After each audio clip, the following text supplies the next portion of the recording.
Oh hey, a legendary. Ah, damn, it's just an Invader. I really hope it doesn't return in Borderlands.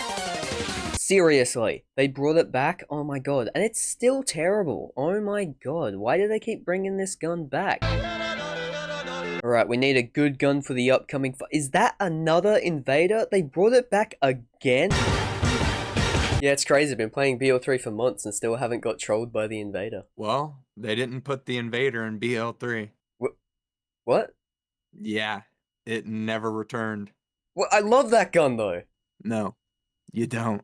Oh yeah. What's going on? Borderlands is known for one thing more than anything else. The guns. Most of which being, just checking my notes here, white trash? What? With the crown jewel of the series being the many unique weapons featured in each installment. Unique guns in Borderlands can have a wide range of rarities and types, but they all have one thing in common. Red text. Red text is just a small quote that you can see on unique items item card that usually is just like a quote or reference to something. Unique guns also have their own special abilities that aren't found on any other weapon. Okay, so we're here with the unique weapon known as the teapot. Let's try it out.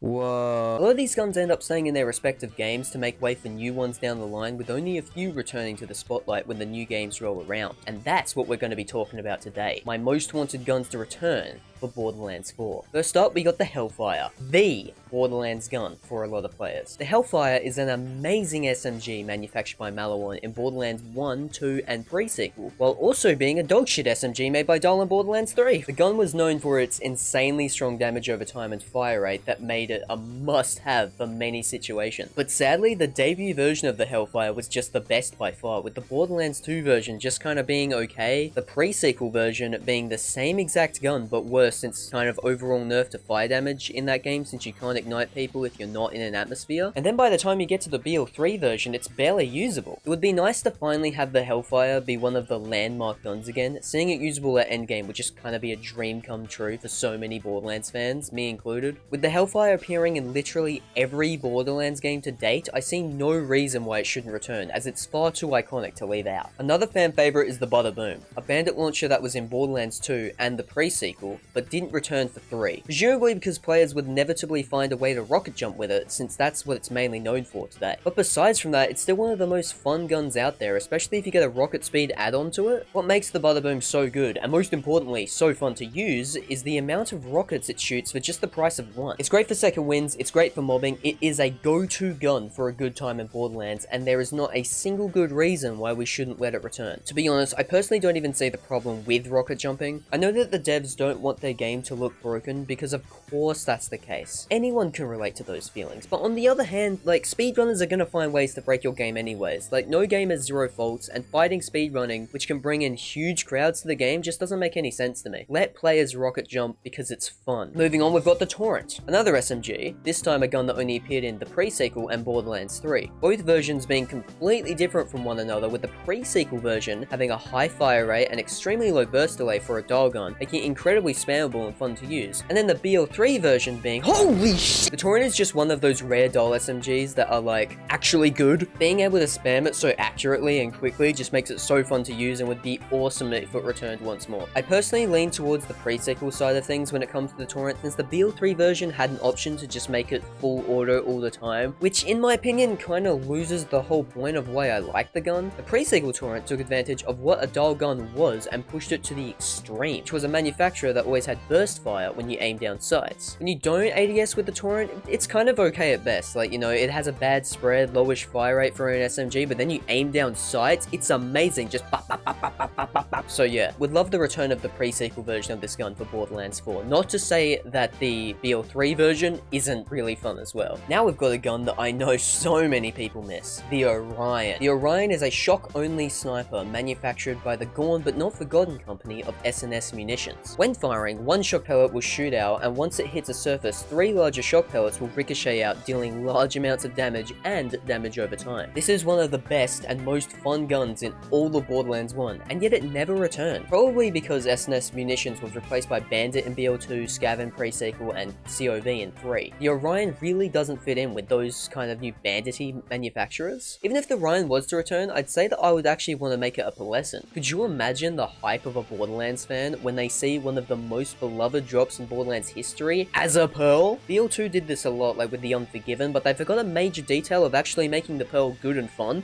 or like, you know, usable. I think the Orion's ricochet gimmick would tie into being a pearl really well too. Lots of potential to be a broken as fuck gun. If you want to get more of a gist of what I want pearls to be like in Borderlands 4, I did make basically an entire video on it, which will be showing up in the corner there if you want to go watch it. But basically, to give you the Sparks notes, yeah, they should be good. But on the topic of legendaries too good to not be pearls in BL4, the Northfleet. The only way to bring back this beloved monstrosity of a gun should be via pearls. Because if pearls are so rare that it's actually warranted that the Northfleet one-shotting everything is considered balanced, then that's a win for everyone. If it was just a regular legendary world dropping every 7 seconds, then it would get nerfed in a heartbeat. But being a pearl would protect it from any nerfs. Alas, I'm getting ahead of myself. Those who don't know, the Northfleet is a legendary E-Tech rocket launcher made by Malawan, exclusive to Borderlands 2. It was only obtainable in 2 ways, and both of them were raid bosses. It was meant to be an absolute broken gun locked behind raids as this ultimate endgame reward. It was at the point where if you had a Northfleet and just shot it once, the entire room of enemies would just be dead. But I already said my piece on it. I want it to return as a pearl so it can be a crazy good reward for sinking your time into the game again. That's where it works best. Okay, but enough with the obvious picks. It's time for the gun that got me to make this whole video in the first place. The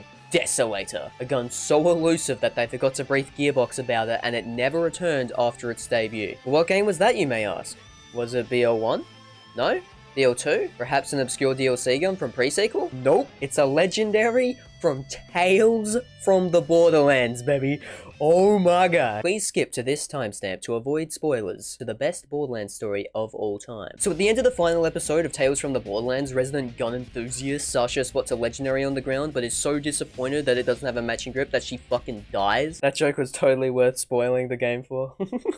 When I saw this gun for the first time when playing Tales from the Borderlands, I was so sure that it would end up in the next Borderlands game, which at the time was going to be Borderlands 3. But it never showed up, and instead we got Ava, who isn't even a gun. Worst day ever. One of the reasons why I want this gun so bad is because of how little we know about it. We know it's got a Vladoff barrel, we know that it's not Sasha's style, and that it's a great backup weapon. We also know that it probably has a 10% chance to drop from the Traveler boss fight as a unique drop. Wait, hold on. So Gearbox, if you take anything away from this video, make it be that you should decanonize new Tales, but also bring back the Desolator, please. I'm now just going to go through a bunch of guns I want to see again, like rapid fire. Consider these the honorable mention. The Laserdiscer, the Baby Maker, the Defiler, the Ogre, the Serpens, the Skullmasher, the Laser Sploder, the Absolute Zero, Cutsman, Crossroads, but like not nerfed to shit, the Infinity, the Unforgiven Masher, Ripper, Chopper, Bane, Tulane, Cobra, Tatler, Longbow, Blockhead, Thunderfire, Proletariat Revolution, and of course, the Flayer.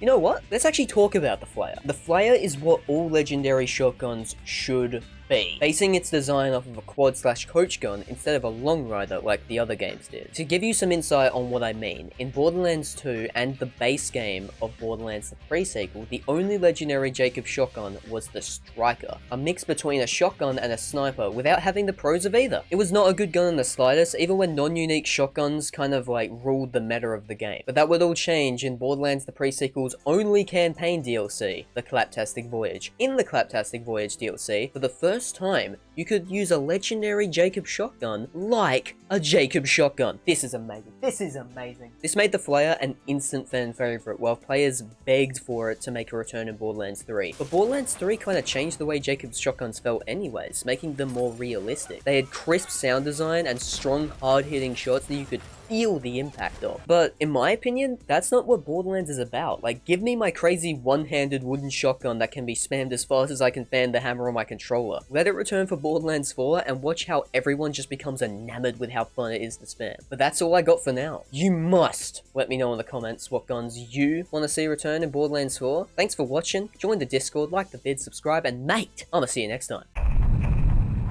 Alright, let's see. Did we get anything? Oh, we got a pearl! Oh my god, we got a pearl! Oh my... they made the Invader a pearl?